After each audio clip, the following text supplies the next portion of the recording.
ሰሜን ኮሪያን በተመለከተም በምዕራባውያን ሚዲያዎች ተወርተው በአብዛኛው ሰው የሚታመኑ ብዙ ተረት መሳይ ወሬዎች አሉ። ከነዚህ መካከል በሰሜን ኮሪያ ጅንስ መልበስ ክልክል ነው፣ በሰሜን ኮሪያ ኮምፒውተር የሚጠቀሙ ሰዎች ቁጥር ከ400 አይበልጥም፣ ስማርት ስልክና መኪና የሚፈቀደው ለባለስልጣናት ብቻ ነው፣ ሁሉም የሰሜን ኮሪያ ወንዶች ጸጉራቸውን በፈለጉት አይነት መቆረጥ አይችሉም፣ እንዲሁም በየዓመቱ ታስቦ በሚውለው የቀድሞ መሪ የሙት ዓመት ዕለት በመላው ሀገሪቱ መሳቅ ክልክል ብቻ ሳይሆን ለእስር የሚያበቃ ወንጀል ነው የሚሉና ሌሎች በርካታ የሐሰት ወሬዎች በሰፊው ከመወራታቸው የተነሳም ብዙ ሰው እውነት ናቸው ብሎም ያምናል። በእነዚህ በምዕራባውያን ሚዲያዎች ለዓመታት ሲወሩ ከቆዩ ፕሮፓጋንዳዎች የተነሳም ለሰሜን ኮሪያ ሲወራ በአብዛኛው ሰው አእምሮ የተከሰተው በአምባገነን መሪ የምትተዳደር ከኒኩሌርና ወታደራዊ ኃይል በቀር በሌሎች ጉዳዮች ከዓለም ስልጣኔ የተገለለችና የተጨቆኑ ሕዝቦች መኖሪያ የሆነች ምስኪን ሀገር እንደሆነች ነው። ሰሜን ኮሪያን ሆን ተብሎ ለማሳነስ ከሚወሩት መካከል ከሁሉ የሚያስቀው ኮምፒውተርና ኢንተርኔት የሚጠቀሙ በመቶ የሚቆጠሩ ሰዎች እንደሆኑ የሚወራው ነገር ነው። እውነታው ምንድነው ካልን ሰሜን ኮሪያ የራሷ የሆነ የኢንተርኔት ሲስተም ያላት፣ በሚሊዮን የሚቆጠር የስልክና የዋይፋይ ተጠቃሚዎች የሚገኙባት፣ በኮምፒውተር ዕውቀታቸው የመጠቀ ዕውቀት ያላቸው በሺህ የሚቆጠሩ ወጣቶች ያሉባት ሀገር ናት።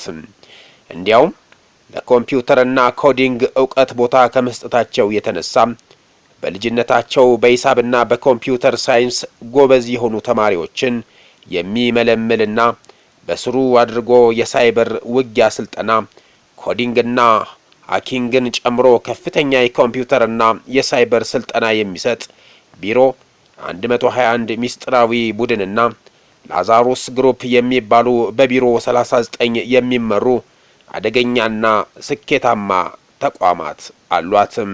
የጥላው ኢኮኖሚና የዲጂታል ዘራፊዎች የሰሜን ኮሪያ ስውር የገቢ ቢሮ 39፣ የገንዘብ ማጠቢያው ማሽን ቢሮ 39፣ ኦፊስ 39፣ የኪም ጆንግ ኡን የግል ካዝና፣ ሌላም በብዙ ስለሚባለው የሰሜን ኮሪያ እውነተኛና ያልተነገረ አስገራሚ ሚስጥራዊ ቢሮ አቅም እንዳስሳለን።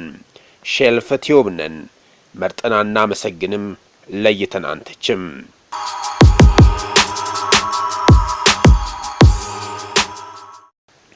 ሰሜን ኮሪያ ከዓለም የንግድና የገንዘብ ስርዓት ተገልላ ለበርካታ አስርተ ዓመታት የቆየች ሀገር ብትሆንም የኒኩሌርና የሚሳኤል ሙከራዎቿ ግን አንድም ቀን ተቋርጦ አያውቁም።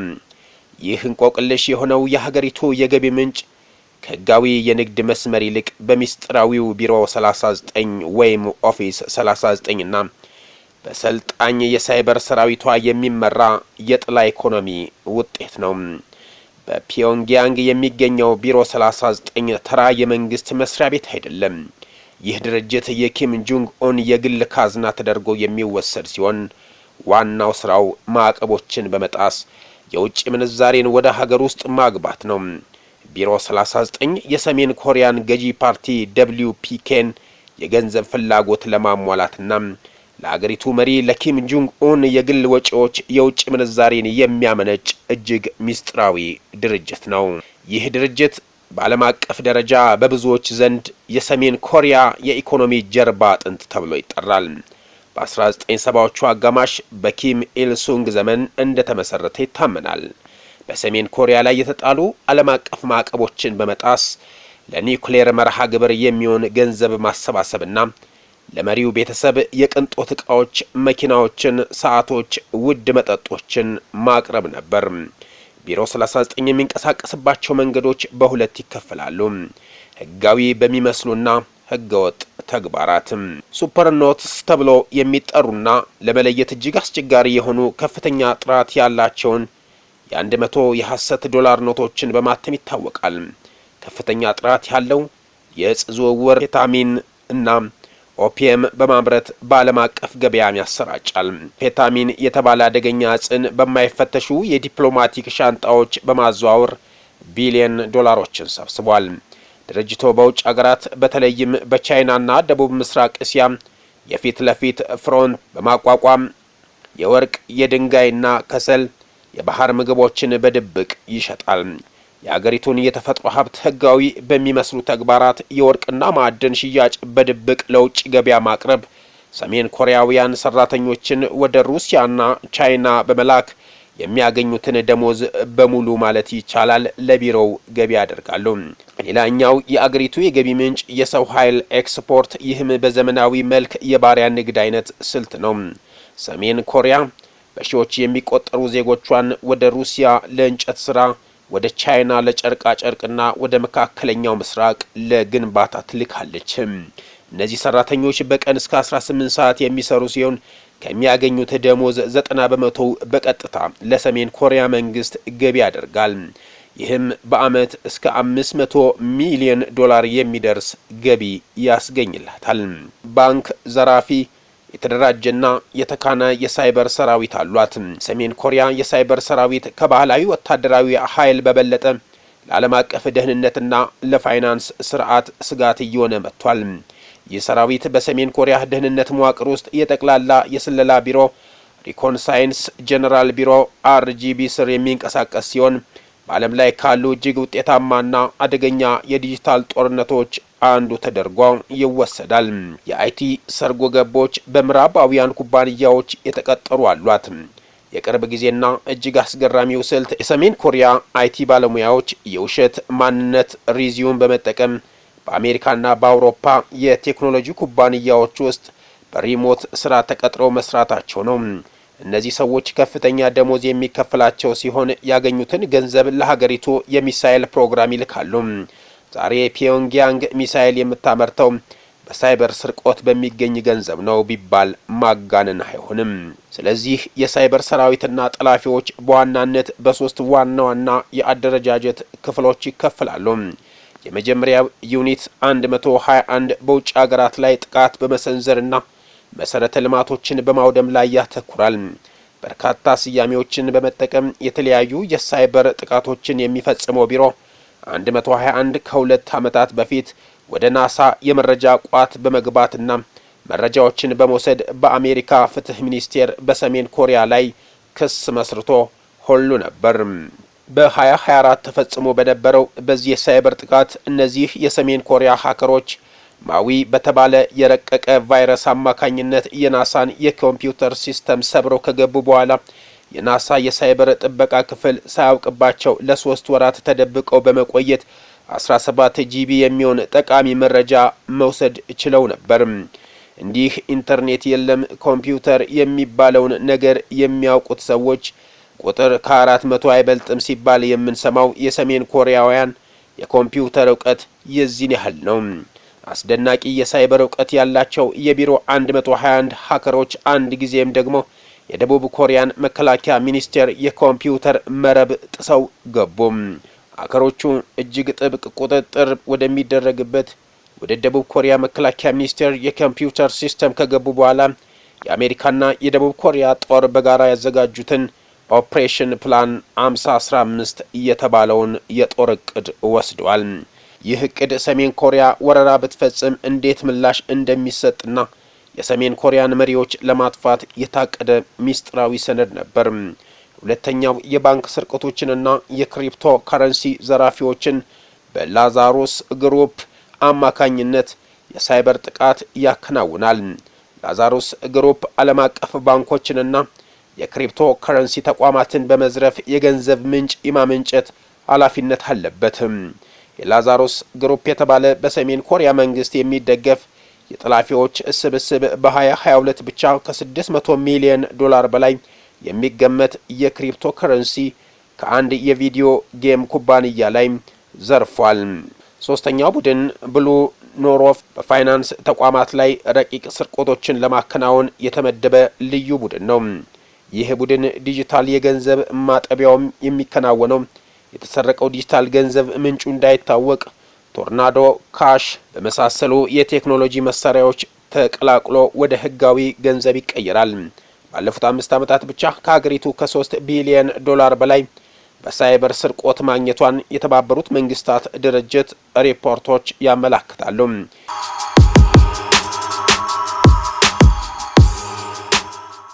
የሰሜን ኮሪያ የሳይበር ሰራዊት በግምት ከ6000 እስከ 7000 የሚደርሱ ከፍተኛ ስልጠና ያላቸው ጠላፊዎችን ሃከርስ የያዘ ነው። እነዚህ የሰሜን ኮሪያ መንግስት ለሳይበር ሰራዊት የሚሆኑ ታዳጊዎችን የሚመርጠው ገና በልጅነታቸው በመመልመል ነው። በሂሳብና በሳይንስ ከፍተኛ ውጤት ያላቸው ህጻናት ተለይተው ወደ ልዩ ትምህርት ቤቶች ይገባሉ። ከፍተኛ ትምህርት እንደ ሚሪም ዩኒቨርሲቲ፣ የወታደራዊ አውቶሜሽን ዩኒቨርሲቲ ባሉ ተቋማት ውስጥ ለአመታት የሳይበር ጦርነትንና የኮዲንግ ስልጠናን ይወስዳሉ።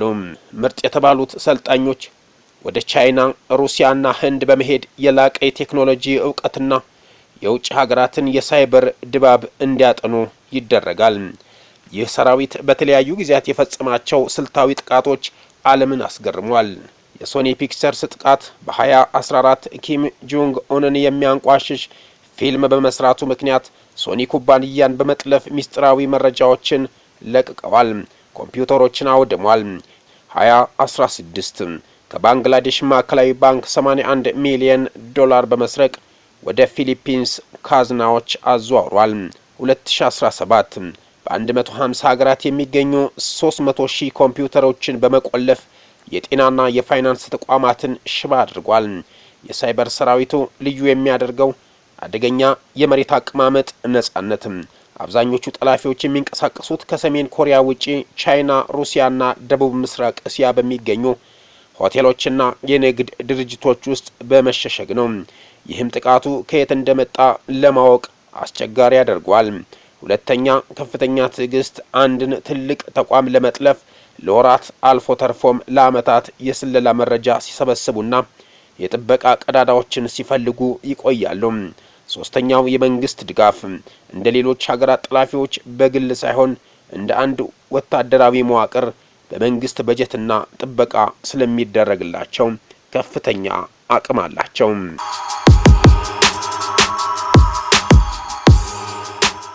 ኮሪያ የሳይበር ሰራዊቱ ከጦር መሳሪያ በላይ ነው። በዓለም አቀፍ ማዕቀብ ምክንያት የቆመውን የውጭ ንግድ የሚተካው ይኸው ዲጂታል ዘርፍ ነው። የተሰረቀው ገንዘብ በቀጥታ ለሚከተሉት ይውላል። ለኒውክሌር ፕሮግራም የሚሆን የሚሳኤል ቴክኖሎጂዎችን ለመግዛትና ለማልማት፣ ለቢሮ 39 ማለትም የመሪውን ቤተሰብና ታማኝ ባለስልጣናትን በቅንጦት እቃዎች ለማርካት። ቢሮ 39 በመላው ዓለም በእነዚህ ሀገራት በሌላ ስም የተመዘገቡ የንግድ ድርጅቶችና የባንክ አካውንቶች አሉት። እነዚህ ድርጅቶች እንደ ሸቀጣ ሸቀጥ ላኪና አስመጪ በመምሰል የገንዘብ ዝውውሩን ይደብቃሉ። ድርጅቱ በቀጥታ ለኪም ጆንግ-ኡን ሪፖርት የሚያደርግ ሲሆን በፒዮንግያንግ በሚገኘው የፓርቲው ዋና መስሪያ ቤት ውስጥ ይገኛል። ቢሮ 39 በዓለም ላይ ካሉ የመንግስት መዋቅሮች ውስጥ እጅግ አስገራሚው ነው። ምክንያቱም አንድ መንግስት እንደ ወንጀለኛ ቡድን ማፊያ ተደራጅቶ ህገወጥ ተግባራትን እንደ ዋነኛ የገቢ ምንጭ የሚጠቀምበት መዋቅር በመሆኑ ነው።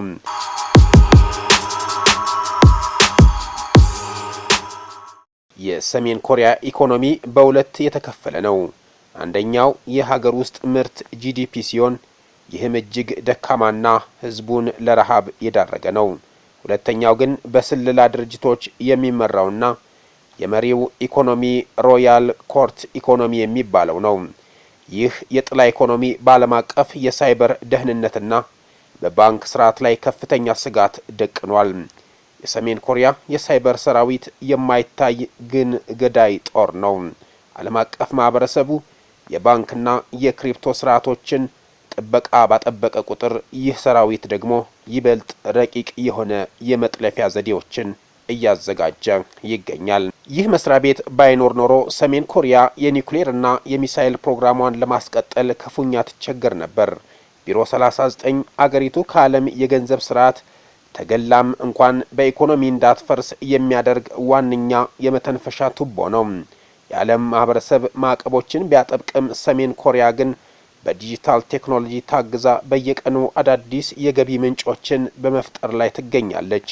እናም ምዕራባውያን ሚዲያዎች አንሳ እንድትታይ የሚሞክሩት ኮሪያን ምድር ላይ ያለው እውነታ የሰማይና የምድር ያህል ነው። እየተራቀቀ ነው። አበቃን። ሰላም።